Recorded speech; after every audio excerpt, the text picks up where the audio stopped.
দর্শক, আমি এই মুহূর্তে দাঁড়িয়ে আছি বুদল ইউনিয়নের ছাতিয়ান গ্রামে, যেখানে আমরা একজন প্রার্থীকে পেয়েছি। যে প্রার্থী এই ব্রাহ্মণবাড়িয়ার তরুণ যারা আছেন তাদেরকে স্বপ্ন দেখানো শুরু করেছেন, তরুণ নেতৃত্বের বিকাশকে সামনে আনার জন্য কাজ করে যাচ্ছেন। এছাড়াও তার ম্যানিফেস্টোতে অনেকগুলো যুগান্তকারী বিষয় কিন্তু উঠে এসেছে। প্রবাসীদের জন্য তিনি কাজ করতে চান, পাশাপাশি নারী এবং শিশু বান্ধব একটি সদর উপজেলা বিনির্মাণ করবার জন্য কিন্তু তিনি কাজ করতে চান।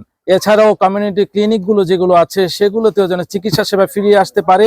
এছাড়াও সাধারণ মানুষ যেন তার স্বাস্থ্য চিকিৎসা সেবাটাও যেন সহজলভ্য হয়ে ওঠে, তিনি কিন্তু কাজ করে যাচ্ছেন।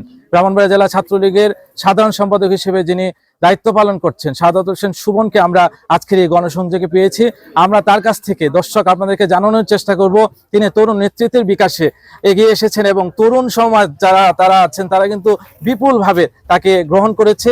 এছাড়াও তিনি একটি মাদকমুক্ত সমাজ প্রতিষ্ঠা করবার জন্য কিন্তু কাজ করছেন। এছাড়াও ব্রাহ্মণবাড়িয়ার আপামর জনসাধারণের আনারস প্রতীকটি হয়ে উঠেছে একটি উজ্জ্বল প্রতীক।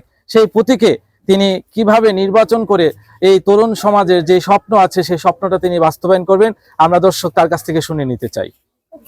ধন্যবাদ। আসলে আসন্ন সদর উপজেলাকে নির্বাচনকে কেন্দ্র করে আগামী 5ই জুন এই নির্বাচনে সদর উপজেলার প্রত্যেকটি গ্রামগঞ্জে পৌরসভার প্রত্যেকটি পাড়া মহল্লায় মানে একটি উৎসব পরিবেশ বিরাজ করতেছে। আসলে আমি তরুণ প্রার্থী হিসাবে সাধারণ মানুষের কাছে ব্যাপকভাবে একটি যার সুযোগ আছে সাধারণ মানুষের কাছে পৌঁছানোর সুযোগ থাকার কারণে সাধারণ মানুষেরও অনেক রেসপন্স সারা পাচ্ছি। আমি আশা করি আগামী 5 তারিখে আনারস প্রতীকে আমি সদর উপজেলা থেকে বিপুল ভোটে নির্বাচিত হব ইনশাআল্লাহ। এবং আমি এই সদর উপজেলা পরিষদকে নিয়ে আমার অনেক পরিকল্পনা। এই সদর উপজেলাকে আমি সদর উপজেলাবাসীর সাথে বাসীর একটি আশ্রয়স্থল, সদর উপজেলার মানুষের একটি আস্থার জায়গা করার জন্য চেষ্টা করব।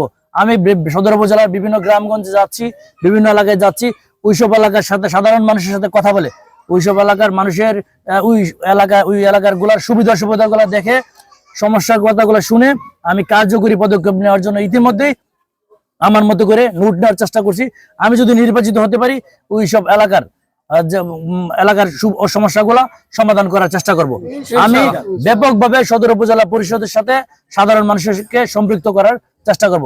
আমি যেহেতু তরুণ প্রার্থী, ছেলে মানুষ, ইয়াং প্রার্থী, এজন্য আমি তরুণদেরকে নিয়েও আমার এটা আলাদা পরিকল্পনা আছে। আমি সমাজের সকল স্তরের নারীদের এবং পিছিয়ে পড়া জনগোষ্ঠী যারা আছে তাদেরকে নিয়েও আমার একটা পরিকল্পনা আছে। তাদেরকে মূল ধারায় সমাজের মূল স্রোতে ফিরে আনার জন্য আমি যদি নির্বাচিত হতে পারি কাজ করব। আমি এই সদর উপজেলা পরিষদের সকল ভোটারদের কাছে আমি আগামী 5 তারিখে ভোট কেন্দ্রে যাওয়ার জন্য এবং আমার আনারস প্রতীকে ভোট দেওয়ার জন্য বিনীতভাবে অনুরোধ করব এবং তাদের কাছে দোয়া চাবো।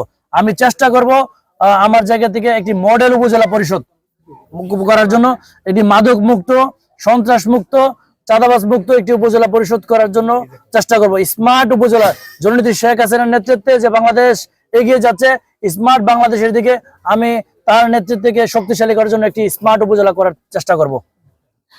দর্শক, আমরা ছাতিয়ান গ্রাম থেকে এই গণসংযোগে ছিলাম এবং সাদাত হোসেন সুমন তার স্বপ্নের কথা বলেছেন, তরুণ সমাজকে নিয়ে এগিয়ে যাওয়ার কথা বলেছেন, একটি স্মার্ট একটি মডেল টাউন হিসেবে যেন এই সদর উপজেলা পরিষদ আরো বেশি এগিয়ে যেতে পারে সেই প্রত্যয় কিন্তু তিনি ব্যক্ত করেছেন। দর্শক, এই পর্যন্ত ছিল আমার কাছে এখানকার সর্বশেষ কথা।